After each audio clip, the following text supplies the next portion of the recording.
যারা উচ্চশিক্ষার জন্য আবেদন করবেন তাদেরকে আসলে অনেক ইউনিভার্সিটিতেই আসলে দেখা যায় বিভিন্ন অ্যাসাইনমেন্ট সাবমিট করতে হয়, বিভিন্ন রিসার্চ প্রপোজাল সাবমিট করতে হয়, বিভিন্ন ধরনের টপিকের উপরে বিভিন্ন অ্যাসাইনমেন্ট সাবমিট করতে হয়। ইভেন যারা আসলে আমাদের দেশে পড়ালেখা করছেন তাদেরকে কিন্তু প্রতিনিয়ত বিভিন্ন ধরনের অ্যাসাইনমেন্ট করতে হয়। তো আগে দেখা যেত যে আসলে আমরা বিভিন্ন ফ্রেন্ডসদের থেকে কপি পেস্ট করতাম, কিন্তু এআই এর যুগে আমরা আসলে সাধারণত এআই এর উপর নির্ভরশীল হয়ে পড়েছি। তো দেখা যায় আসলে আমরা এআই থেকে কপি পেস্ট করে, এআই থেকে আসলে আইডিয়া জেনারেট করে অ্যাসাইনমেন্টগুলো কমপ্লিট করি। বাট পরবর্তীতে দেখা যায় যে আসলে এআইকে কিন্তু ধরে ফেলছে। যেমন টার্নিটিনি প্লাস হচ্ছে কপিলিক্স, বিভিন্ন ধরনের ওয়েবসাইট রয়েছে যেগুলো দিয়ে আপনি যখন ইউনিভার্সিটিতে আপনার অ্যাসাইনমেন্টগুলো সাবমিট করা হয়, কিংবা আপনি অ্যাডমিশন টেস্টের জন্য যখন কোনো টপিকের উপর অ্যাসাইনমেন্ট সাবমিট করছেন, তো তারা কিন্তু মেনশনই করে দিচ্ছে যে আপনাকে সেটা টার্নিটিনিতে তারা চেক করবে, আপনার এআই ডিটেকশন হিসেবে তারা চেক করে দেখবে যে আপনার কন্টেন্ট আসলে কতটুকু এআই ডিটেকশন। তো পরবর্তীতে দেখা যায় আসলে এআই থেকে কপি পেস্ট করার কারণে সেগুলো কিন্তু সবাই ধরা খেয়ে যায় এবং আলটিমেটলি তাদের অ্যাসাইনমেন্টগুলো ক্যান্সেল হয়ে যায়। তো আজকের ভিডিওতে আপনাদের সাথে আমি একটা শেয়ার করতে চাই এমন একটা ট্রিক্স যেটা দিয়ে কিন্তু আপনারা এআই থেকেই জেনারেট করতে পারবেন, বাট আপনার টার্নিটিনিতে কিন্তু সেটা চেক করতে পারবে না। অন্যান্য যে এআই ডিটেকশন যে টুলসগুলো রয়েছে সেগুলো দিয়ে কিন্তু আসলে চেক করা যাবে না, তারা ডিটেক্টই করতে পারবে না যে আপনি আসলে এআই থেকে যে কপি পেস্ট করেছেন। তো আমার ভিডিওতে আমি আসলে যতগুলো এআই টুলস রয়েছে সেগুলো দিয়ে আমি ক্রস চেক করে দেখাবো, যেটা যেন আপনারা আসলে যারা ফিউচারে যে উচ্চশিক্ষার জন্য যদি কোনো অ্যাসাইনমেন্ট সাবমিট করতে হয় ইউনিভার্সিটির রিকোয়ারমেন্ট হিসেবে, কিংবা যারা আসলে অলরেডি স্টাডি করছেন তাদের বিভিন্ন অ্যাসাইনমেন্ট সাবমিট করতে হচ্ছে, তো সেগুলোর ক্ষেত্রে যেন তারা আপনাদের এআই নিয়ে কোনো প্রবলেম না হয়, এআই ডিটেকশন নিয়ে কোনো প্রবলেম না হয়। তো সেই জন্য আমি আজকে যে আপনাদের সাথে সেই অ্যাপসটি নিয়ে শেয়ার করতে চাই। আসসালামু আলাইকুম, আমি নাজম স্বপ্নে আছি আপনাদের সাথে। আজকে আপনাদের সাথে একটা ডিফারেন্ট টপিক নিয়ে কথা বলতে চাচ্ছি। ইন্টু দেখে বুঝতে পেরেছেন যে আসলে যারা আমরা পড়াশোনার জন্য বিদেশে আসি, কিংবা যারা অলরেডি পড়াশোনা করছি, তাদের একটা মেন কনসার্ন থাকে অ্যাসাইনমেন্ট সাবমিশন, অ্যাসাইনমেন্ট কমপ্লিশন।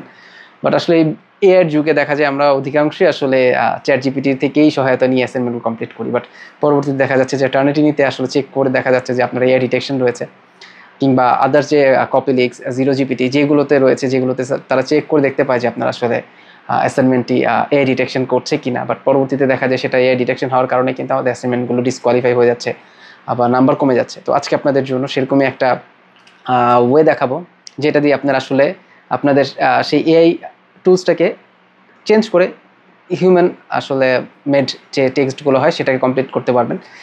85 থেকে 100% পর্যন্ত যে কমপ্লিশন করা যায় সেরকম একটা আজকে সফটওয়্যারের সাথে আপনাদের ইন্ট্রোডিউস করে দিব।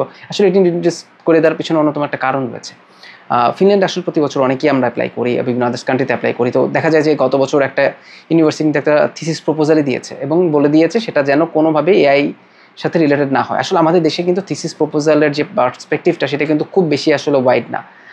শুধুমাত্র কিছু বড় বড় প্রাইভেট ইউনিভার্সিটি, পাবলিক ইউনিভার্সিটিতে কিন্তু এটা মেনটেন করে, বাট সব ইউনিভার্সিটিতে কিন্তু সবাই জানে না। তো তার মানে কি তারা সবাই কি অ্যাপ্লিকেশন করবে না? তাদের জন্যই আসলে দেখা যায় অনেকে চ্যাট জিপিটি থেকে জেনারেট করে দিয়েছে, বাট আলটিমেটলি এআই কন্টেন্ট ডিটেকশনের কারণে তারা কিন্তু সিলেক্ট হয়নি। তো আজকে আপনাদের জন্য এই জন্যই আমি এই ওয়েবসাইটটা আসলে শেয়ার করতে চাই, যেটা দিয়ে আপনারা আসলে সেটাকে হিউম্যান টেক্সটে কনভার্ট করে ফেলতে পারবেন। তারা কোনোভাবেই ধরতে পারবে না যে আপনি আসলে এটা চ্যাট জিপিটি থেকে নিয়েছেন না কিংবা কোত্থেকে নিয়েছেন। তো চলুন ভিডিও শুরু করা যায়।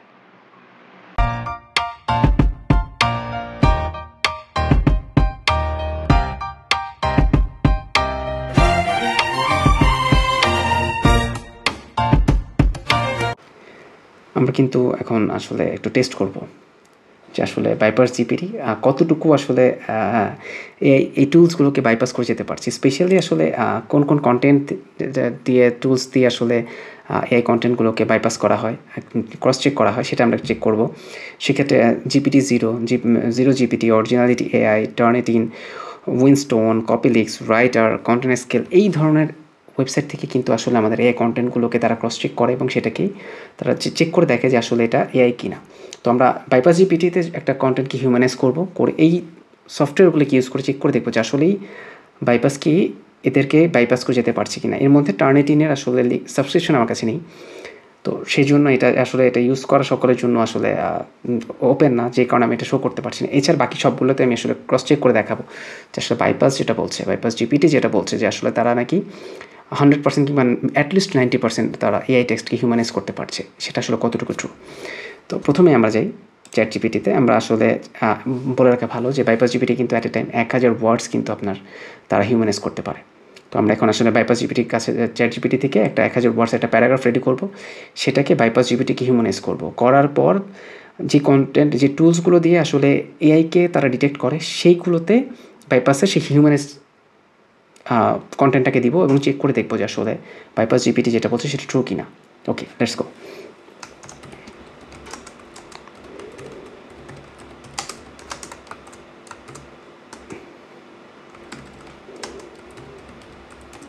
আমরা এআইয়ের উপর একটা আসলে প্যারাগ্রাফ লিখতে বললাম, এআইকে বললাম এআই নিয়ে আসলে লেখার জন্য, যেটা আসলে অনেকটা আসলে মানুষকে মানুষ নিয়ে বলার মতো। একটা জিনিস আমি আসলে খুব ইন্টারেস্টিং লাগে আমার কাছে, যে আসলে পৃথিবী কোথায় চলে গেছে, যে এআই দিয়ে আপনি সব কিছু করতে পারছেন। একটা সময় অনেকে বলে যে একটা সময় এআই আসলে মানুষের জায়গা নিয়ে নিবে, আমি আসলে এটাকে বিশ্বাস করি না। এআইকে কন্ট্রোল করার জন্য মানুষকে লাগবেই, যত কিছু হোক না কেন। হয়তো মানুষের সংখ্যা, কাজের পরিমাণ কমে যাবে এই এআইয়ের কারণে, বাট আলটিমেটলি এআইকে কন্ট্রোল করার জন্য মানুষকে লাগবেই, যত কিছু হোক। হিউম্যান যা পারে, যে ডিসিশন মেক করতে পারে, সেটা কিন্তু এআই কখনোই পারবে না। ওকে, আমাদের টেক্সট রেডি হয়ে গেছে, টেক্সটটা আমরা কপি করে ফেললাম। এখন এই টেক্সটটা আমরা বাইপাস জিপিটিতে যাব, ওর কাছ থেকে এটাকে হিউম্যানাইজ করব।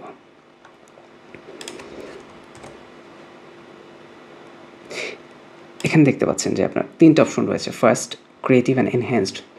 যদি আপনি খুব দ্রুত দরকার হয় সেক্ষেত্রে আপনি ফার্স্ট কাজ করতে পারবেন, আর ক্রিয়েটিভ এনহ্যান্সড হচ্ছে সবচেয়ে বেশি, সেটাকে সবচেয়ে সুন্দরভাবে ওরা আপনার হিউম্যানাইজ করে ফেলবে। যে দেখতে পাচ্ছেন যেটা হচ্ছে যে এখানে স্ট্রিক্টলি চেক লাইক আর 303 অ্যান্ড টর্নিটিন, এগুলোতে কিন্তু ধরতে পারবে না। তো আমরা এটাকে হিউম্যানাইজ করে ফেলি। প্রিপেয়ার হচ্ছে আমাদের কন্টেন্ট 69, 80, খুব ফাস্ট কাজ করছে। 1000 ওয়ার্ডকে হিউম্যানাইজ করা কিন্তু খুবই টাফ একটা সিচুয়েশন। সেটাকে কি দেখতে পাচ্ছেন যে এআই আসলে কত দ্রুত সেটাকে কমপ্লিট করে ফেলেছে।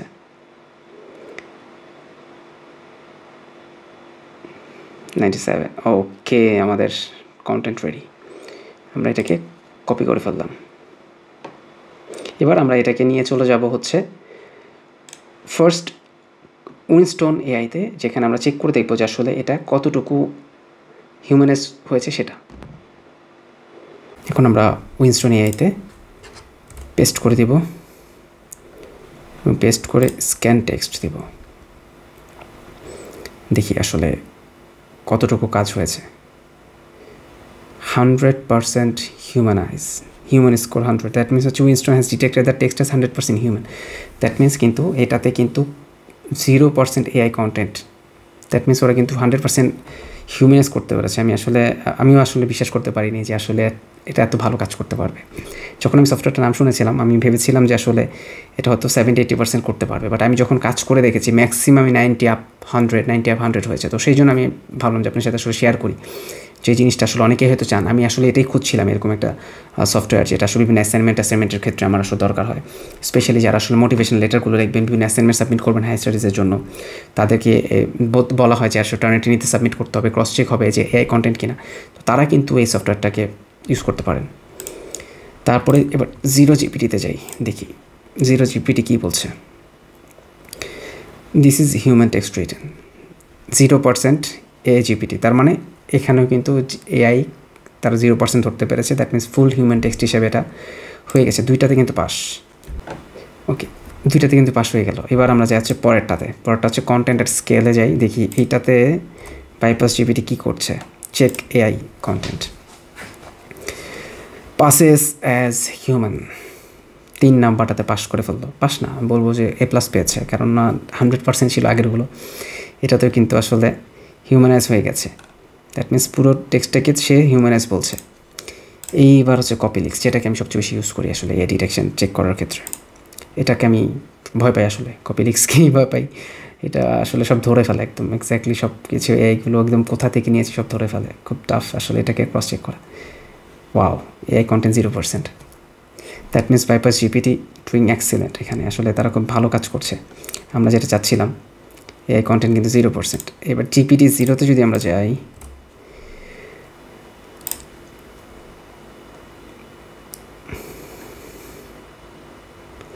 হিউম্যান, আপনি এখানে দেখতে পাচ্ছেন যে এটা কিন্তু হিউম্যান হয়ে গেছে। এটা কিন্তু পাস করে ফেলতো। দ্যাট মিনস আমরা 1, 2, 3, 4, 5টাতে কিন্তু বাইপাস জিপিটি A+। এবার আমরা যাবো লাস্ট টেস্ট, বাইপাস জিপিটির শেষ এক্সাম, দেখতে চাই সে 100-100 পাচ্ছে কিনা। আমরা এখানে ডিটেক্ট এআই কন্টেন্টে যাব, প্লেগারিজম দরকার নেই যেহেতু আমরা এআই থেকে দিয়েছি। স্ক্যান করব, লাস্ট রেজাল্ট দেখি বাইপাস জিপিটি কতটা বাইপাস করতে পারছে। আসলে এই 99% অরিজিনাল, আউটস্ট্যান্ডিং। দ্যাট মিনস আসলে জিনিসটা বলাই যায় যে আসলে বাইপাস জিপিটি আমরা যেরকম একটা সফটওয়্যার চেয়েছিলাম যেটা আপনার যে কোনো এআই কন্টেন্টকে হিউম্যানাইজ করতে পারবে, আমি বলবো যে বাইপাস জিপিটি আসলে 100 পেয়েছে। তারা খুব সুন্দরভাবে আসলে বাইপাস করে ফেলেছে যেগুলো আসলে আমরা চাচ্ছিলাম। এরকম একটা সফটওয়্যার, এরকম একটা ওয়েবসাইট আসলে আমি খুঁজছিলাম যে কোথা থেকে আসলে এরকম করা যায় যে আমি কোনো অ্যাসাইনমেন্ট করবো এআই থেকে, বাট ধরা যাবে না। তো আসলে এটা আসলে স্টুডেন্টদের জন্য খুবই হেল্পফুল হবে আমার মনে হয়, স্পেশালি যারা আসলে হায়ার স্টাডিজের জন্য আসবেন তারা। কেননা দেখা যায় যে আসলে এখানে স্টাডি করার পাশাপাশি কাজ করে সব কিছু করাটা আসলে অ্যাসাইনমেন্ট সাবমিট করা টাফ হয়, স্পেশালি যারা আসলে স্টাডি গ্যাপ নিয়ে আসেন তাদের জন্য প্রবলেমটা ফেস করতে হয়, যেটা সেটা হচ্ছে এত বছর পর স্টাডি করে আসলে নিজের কনসেন্ট্রেশন রেখে অ্যাসাইনমেন্ট সাবমিট করা, এত কিছু করা আসলে খুব টাফ হয়ে যায়। তো আমি বলবো যারা আসলে হায়ার স্টাডির জন্য আসবেন কিংবা দেশে যারা স্টাডি করছেন তারা কিন্তু এই বাইপাস জিপিটিটা দেখতে পারেন। এদের কিছু প্যাকেজ রয়েছে, এদের প্রাইসিং যদি আমি দেখতে চাই তো এখানে একদম বেসিক একটা প্যাকেজ রয়েছে অনলি $8 মতো, যেটা হচ্ছে 5000 ওয়ার্ডস নিয়ে আপনি কাজ করতে পারবেন। আপনি যদি 1000 করে হয় 5টা অ্যাসাইনমেন্ট আপনি পার মান্থে পেয়ে যাচ্ছেন, যেটা আসলে খুবই ছোটো। এবং তারপর যদি একটু প্রো চান 30,000 ওয়ার্ড, যেটা হচ্ছে মাত্র 4 ইয়ারের জন্য, আমি বলবো যে প্রোটা ইউজ করতে পারেন। আর যাদের হচ্ছে প্রচুর অ্যাসাইনমেন্ট করতে হয় তাদের জন্য আসলে $30 আনলিমিটেড প্যাকেজটা রয়েছে, সেটাতে কিন্তু আপনি সব মোড পেয়ে যাবেন। First mode, creative mode, enhance mode সব কিছু এখানে থাকছে, যেটা আসলে বেসিক এবং প্রোতে কিন্তু আপনি সব মোডগুলো পাচ্ছেন না। তো আসলে যারা আসলে হায়ার স্টাডিজের জন্য বিদেশে আসবেন তাদের মুশকিল আসান বলতে পারেন এই সফটওয়্যারটা। এবং ইভেন যারা দেশে আসলে স্টাডি করছে তাদের অনেকের আসলে বিভিন্ন অ্যাসাইনমেন্ট সাবমিট করতে হয়, তো সেক্ষেত্রে এআইতে ধরে ফেলছে স্যাররা। তো সেক্ষেত্রে আপনি না চাইলে এই বাইপাস জিপিটিটা ইউজ করতে পারেন। এবং সেটার যদি আপনারা যারা ইউজ করেছেন অলরেডি তারা যদি তার এক্সপিরিয়েন্স শেয়ার করতে চান অবশ্যই কমেন্ট সেকশনে জানাবেন। এবং যারা ইউজ করবেন যদি আপনার কাছে মনে হয় যে আমি আসলে আপনাদের জন্য একটা ভালো ইনফরমেশন দিয়েছি, অবশ্যই আমার কমেন্ট সেকশনে জানাবেন যে আসলে আমার রিভিউটা কেমন ছিল। তো এরকম বিভিন্ন আসলে টেকনোলজি নিয়ে মাঝে মাঝে কথা বলবো, শুধু হায়ার স্টাডিজ নিয়েই না, বিভিন্ন ধরনের টেকনোলজি নিয়ে কথা বলবো যেগুলো আপনাদের স্টাডি রিলেটেড, সব কিছু স্টাডি রিলেটেড যে কোনো কিছু নিয়ে আমি আসলে আপনাদের সাথে শেয়ার করতে চাই। তো আজকে ভিডিওটা এই পর্যন্তই, সবাই ভালো থাকবেন, আল্লাহ হাফেজ, আসসালামু আলাইকুম।